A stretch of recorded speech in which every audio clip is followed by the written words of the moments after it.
مساء الفل. من 3 4 ايام كده طلع مجلس الزمالك عمل او بعت لرابطه الانديه خطاب تفويض امير مرتضى منصور. بعديها طلع قرار او بيان من امير مرتضى منصور بيقول ان هو مش شغال او بيعتذر ان هو على الترشيح ده. دي اول حاجه. تاني حاجه ان هو حتى مش فاضي ان هو يشتغل مشرف عام على الكوره في الزمالك عشان هو مشغول بالمحاماه. معنى كده ان امير خارج الصوره الرياضيه خالص، سواء في اتحاد الكوره او اللي هي لجنه الانديه او في الزمالك خالص. ماشي. جه النهارده موضوع زيزو وطلع مستشار مرتضى منصور بخطاب برضو، وقال ان امير ان احمد الاول رفض بمناسبه ان هو بقى رئيس النادي يعني. خلاص. وامير رفض برضو بصفته المشرف العام على الكوره في نادي الزمالك. طب ايه يعني؟ نصدق مين؟ نصدق امير ولا نصدق امير التاني بتاع من 3 ايام؟ يعني نصدق انهي واحد فيهم؟ يعني انت جوه ولا بره؟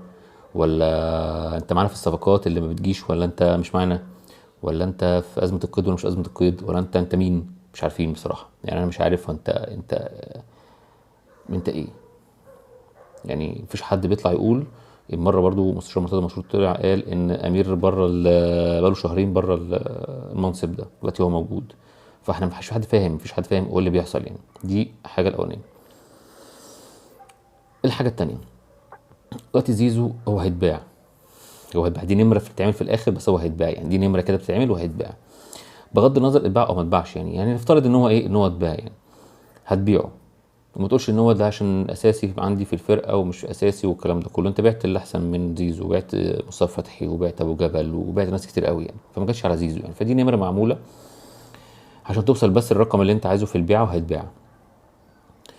طب انت بقى لو بعت زيزو ده بانك انت راجل عندك في البنك فلوس كتير وكتير قوي يعني. طب هو البنك حاجز يعني؟ في ليه حجز على ارصده البنك غير لما يكون في مديونيه اكتر من رصيد البنك؟ لازم يكون في مديونيه اكتر من رصيد البنك عشان كده البنك حاجز على الحسابات. لكن طالما ان الفلوس مش مكفيه هيتم في حجز. ماشي. بعت زيزو، ايه اللي هيتم بقى؟ انت مش هتجيب ولا لعيب. ليه؟ لان اللعيبه كلها يا في الاهلي يا في بيراميدز يا في فيوتشر. مفيش لعيبه تانية خلاص. اللعيبه اللي في الدوري كلها اللي موجوده ممكن تجيبها كلها كسر. مفيش لعيب عدل هتعرف تجيبه الا بقى تجيب لك 15 لعيب صفقات بقى اللي هي المشبوهه دي وتمشيهم السنه الجايه. يبقى اسمك انت جبت فرقه وجبت 15 لعيب و20 لعيب ومش عارف ايه والكلام ده كله. فانت في الحالتين اتباع مش هتعرف تجيب لعيبه، ما تباعش برضه مش هتعرف تجيب لعيبه، ان انت ما عندكش فلوس في البنك اللي انت عمال تقول الموضوع بس هو اللي حاجز عليها. يعني انت دي نمره معموله وخلاص والله. ففي كلتا الحالتين النمره مفقوسه، وزيزو في الاخر هيتباع.